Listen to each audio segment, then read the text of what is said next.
Olá a todos, sejam bem-vindos a mais um vídeo semanal. Hoje iremos aqui abordar a subida explosiva nos metais preciosos, nomeadamente na prata, mas também nos outros, portanto ouro, prata, paládio e também platina, que tem realmente mostrado muita força. A prata no último mês subiu mais de 35%, e isso deve-se a vários fatores, como iremos ver então daqui a pouco. Portanto, começando então pelos tópicos desta semana. Uh, o ouro ultrapassa então os máximos históricos, que tinham sido registados em setembro de 2011 na zona dos 1912 dólares por onça, e a prata sobe então, conforme referi, 35% no último mês. O euro continua também a ganhar força, isto depois de o pacote de estímulo fiscal para os países mais afetados pela pandemia ter sido aprovado pela União Europeia, pelos países que fazem parte da União Europeia. Um pacote então histórico no valor de 750 mil milhões de euros. Já iremos ver daqui a pouco, também do lado positivo, então, o facto de que a maior parte desse empréstimo foi feita então sob a forma de doações a fundo perdido, portanto 390 mil milhões de euros, e apenas os 360 sob a forma de empréstimos, mas com condições de financiamento bastante boas.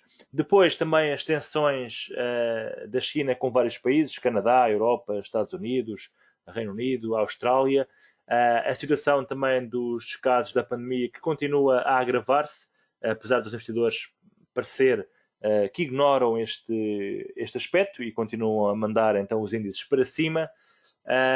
Também esta semana teremos então a decisão da taxa de juros por parte da Fed, seguida então de conferência de imprensa na quarta-feira, resultados também empresariais de empresas tecnológicas na quarta e quinta-feira, e também o novo pacote então de estímulos por parte do Senado norte-americano de 1 bilhão de dólares, com um corte significativo, e portanto ainda não foi aprovado por parte dos democratas e mesmo por parte de alguns republicanos, com um corte significativo no apoio aos desempregados, que atualmente recebem um cheque de 600 dólares por semana, e que com este novo pacote há uma redução então para 200 dólares por semana.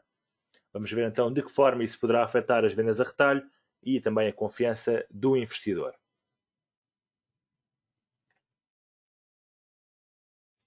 Aqui temos um gráfico comparativo do ouro em relação às políticas dos bancos centrais. Temos então a azul as ações do setor mineiro, portanto, que estão no valor mais alto de sempre, a linha azul, mas temos os balanços dos bancos centrais a laranja.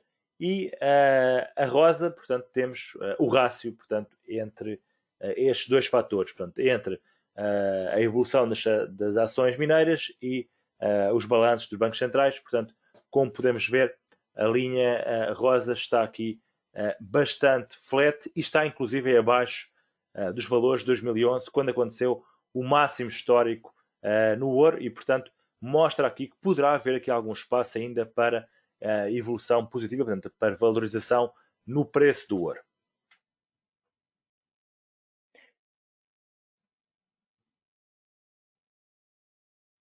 É isso também que vemos aqui neste quadro, é precisamente que o ouro não está ainda em valores extremos.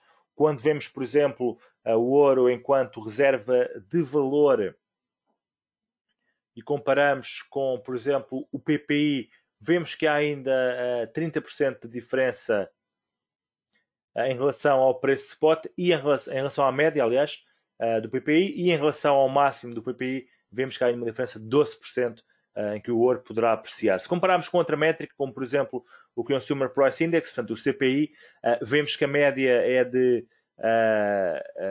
1.303, há uma diferença em relação ao preço spot de 28%, e em relação aos máximos temos uma diferença de 32%.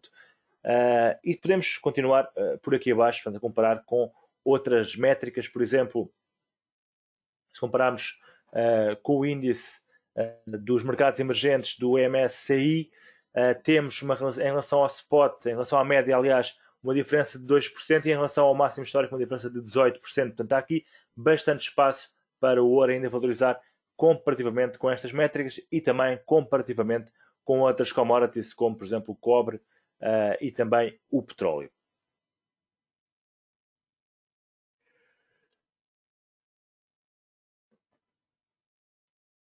Portanto, com os investidores a continuarem então a comprar, aliás, os ETFs continuarem então a comprar ouro, portanto, vemos aqui então que o ouro não está em valores extremos e que poderemos continuar então com o ouro a valorizar valores ainda um pouco mais elevados, valorizações entre os 20% e os 70%, se compararmos, por exemplo, com os balanços dos bancos centrais, como podemos ver neste gráfico. Em relação à prata, a subida tem sido ainda mais íngreme do que no ouro, enquanto o ouro está a bater novos recordes. A prata não está ainda em máximos históricos, mas está com um momento muito mais forte, portanto tem subido muito mais que o ouro e tem levado então o rácio ouro-prata a cair a pico. Portanto, este rácio estava já há muitos anos em valores máximos, em valores exorbitantes e tem vindo então a descer com esta valorização da prata, que já subiu 35% no último mês e tem vindo portanto este rácio ouro-prata a descer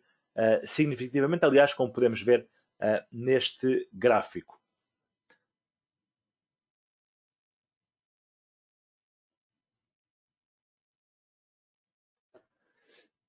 Também as compras, então, por parte dos ETFs de prata é um fenómeno relativamente novo e, portanto, está aqui a causar algum déficit em termos de oferta na prata e, por isso mesmo, esperamos, então, que a prata continue, então, a ter uma performance relativa superior à do ouro. Também é interessante vermos outros metais preciosos, como, por exemplo, a platina e também o paládio. Já iremos ver daqui a pouco, então, quando virmos a parte dos gráficos. O dólar também fraco, como é óbvio, tem também ajudado, portanto, a essa valorização nos metais preciosos. O euro-dólar tem subido muito, mas não é só o euro que valoriza contra o dólar americano, também outras moedas como o AUD, o NZD e mesmo o iene têm valorizado contra o dólar americano. Este fundo, que foi então aprovado no valor de 750 mil milhões de euros, tem a sua grande parte dada sob a forma de doações a fundo perdido, o que é bastante bom. Os países da União Europeia conseguiram então chegar a acordo, mesmo os países mais rígidos do norte da Europa cederam então. Não é uma vitória absoluta, portanto não é tudo dado a fundo perdido, mas ainda assim é uma grande vitória para a União Europeia e a moeda única sai de certa forma fortalecida deste acordo. Temos aqui então a alocação dos valores, mais como é óbvio, para os países do sul da Europa, mais afetados então pela pandemia do Covid-19.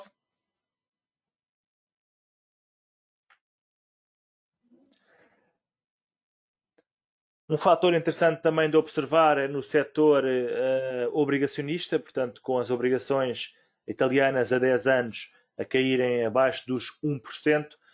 Recordo que sempre que há problemas no mercado, as ilhas dos países do sul da Europa, portanto, Portugal, Itália, Espanha, Grécia, acabam por subir e, portanto, esta chegada a acordo de parte da União Europeia acaba por diminuir aqui um pouco o risco, pelo menos por agora, e vemos então este fenómeno histórico com as yields a 10 anos, que é isso que vemos aqui então neste gráfico, a estarem abaixo dos 1% na Itália. Esta semana, no dia de hoje, quarta-feira, teremos então às 19 horas a decisão da taxa de juros por parte da FOMC. Espera-se então uma manutenção da taxa de juro nos valores atuais e uma postura dovish por parte da FOMC, dovish por parte de Powell, e portanto é isso que tem levado o dólar a continuar a cair nos últimos dias. Também em relação ao euro, esta aprovação por parte deste fundo de recuperação e, portanto, os investidores posicionam-se então longos nas várias moedas contra o dólar, nomeadamente no euro, na libra, no AUD e também no NZD. Vamos ver então o que esperar de mais logo ao final do dia. Os índices aguardam então por resultados empresariais. Esta quarta e quinta-feira, amanhã teremos dados muito importantes, a Alphabet, portanto a Google, a Apple e também a Amazon. Na semana passada vimos aqui então o Twitter com quedas nos resultados. A Microsoft que apresentou ganhos interessantes, nomeadamente no setor da cloud, que beneficiou deste período de quarentena, com as pessoas, com os consumidores, com os utilizadores a ficarem em casa e usarem mais a sua cloud, e a Tesla também, que fez então um quarto trimestre de ganhos, portanto, um quarto trimestre consecutivo de ganhos, e irá certamente entrar então no índice SP500.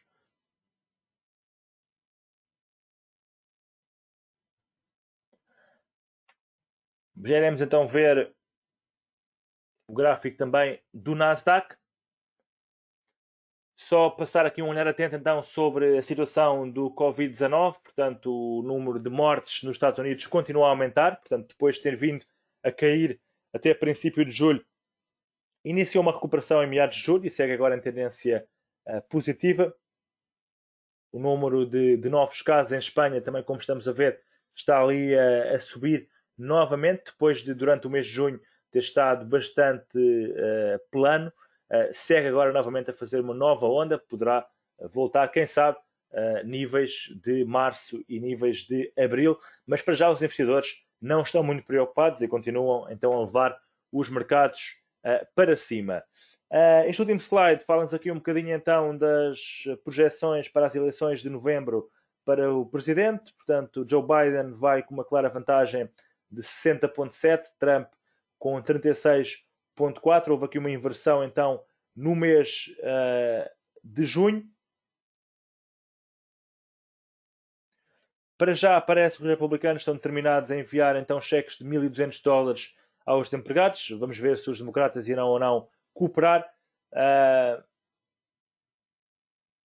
O que é que poderá, a pergunta que deixamos no ar é que o que é que poderá fazer Trump se as sondagens não melhorarem? Será que vai voltar a bater na China, por assim dizer, portanto, a ser mais duro nas negociações? Bem, estaremos cá para ver. O que é certo é que para já a diferença é bastante grande entre Joe Biden e Donald Trump. Olhando então para agora a parte gráfica, se calhar começando então aqui pelos metais preciosos, e nomeadamente pelo ouro, pela prata e também pela platina, conseguimos ver então aqui uma subida espetacular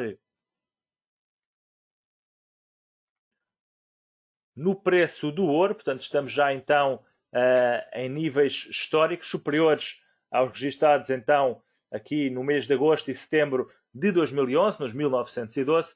Cotamos neste momento a 1,956 e, portanto, poderemos esperar uma continuação deste movimento. Aliás, já vimos há pouco, comparando com outros ativos, há ainda potencial de valorização para o ouro. No curto prazo, hoje assistimos aqui a uma consolidação no preço do ouro. Aliás, já desde ontem estamos aqui num range de consolidação, mas a tendência mantém-se perfeitamente de subida. Portanto, qualquer correção deverá ser encarada como oportunidade de compra de ouro. Eventualmente poderemos estar aqui numa figura de consolidação. Portanto, ainda é cedo para dizer. Teremos que ter realmente mais dados para verificar, mas sem dúvida que se o ouro corrigisse seria uma excelente oportunidade de entrada. A prata muito mais forte que o ouro, faz lembrar aqui o gráfico da Bitcoin. Está agora aqui numa zona de resistência, portanto está a testar aqui estes máximos, aliás estes mínimos, peço desculpa, feito em setembro de 2011 e em julho de 2012. É uma zona muito importante de resistência, que é a zona dos 26,20. Fizemos aqui um Fibonacci retracement de todo este movimento. Está neste momento precisamente no nível 38,2, é uma zona muito importante e, portanto, aqui também poderá haver alguma consolidação. Não sabemos se irá cair um pouco, senão, mas pelo menos consolidar parece ser o caso para já aqui na prata e, portanto, devemos estar aqui atentos à possibilidade também de comprar prata a valores mais abaixo, se corrigir um pouco mais. A platina também tem vindo a subir, ainda assim muito menos que o ouro e a prata, portanto iniciou esta subida também no mês de março, quando estava aqui na zona dos $600 aproximadamente. Neste momento cota nos 940, portanto subiu mais de 50% aqui em poucos meses, em 4 meses e pouco, mas ainda assim mantém-se muito longe das valorizações do ouro e da prata. No caso da platina, teremos que esperar que quebre aqui os 1030 para dar um sinal de força ao mercado. Olhando aqui para, então, os índices, parecem manter o seu momentum depois de ter estado aqui nos últimos dias também a consolidar. O Nasdaq deverá então ganhar força para novos movimentos de subida e o SP500 parece também estar aqui a negociar num canal descendente, mas claramente que a tendência continua a ser ainda de subida e poderemos esperar uma vinda pelo menos aqui aos máximos feitos na semana passada nos 3.280. Em relação aos índices europeus, o DAX, depois de ter quebrado então este máximo feito no princípio de junho, voltou para baixo e parece estar agora a negociar num género de uma cunha descendente. Vamos ver também, portanto, não esquecer que estamos também bastante próximos dos máximos feitos em fevereiro e esse seria então também o target para já no índice alemão, na casa dos 13.700. Eurodólar, conforme referimos há pouco, também está numa fase de consolidação. Parece que está aqui a tentar quebrar também este triângulo onde consolida há 3 dias. Portanto, se isso acontecer, podemos esperar uma vinda então aos 61,8% de todo o movimento de queda. Portanto, vamos ver aqui o gráfico diário, que é a próxima grande resistência no ouro, que também coincide com estes máximos feitos em setembro de 2018 e em junho de 2018, portanto, na casa dos 1,1820 aproximadamente. Por hoje é tudo então, um bom resto de dia a todos e boa semana.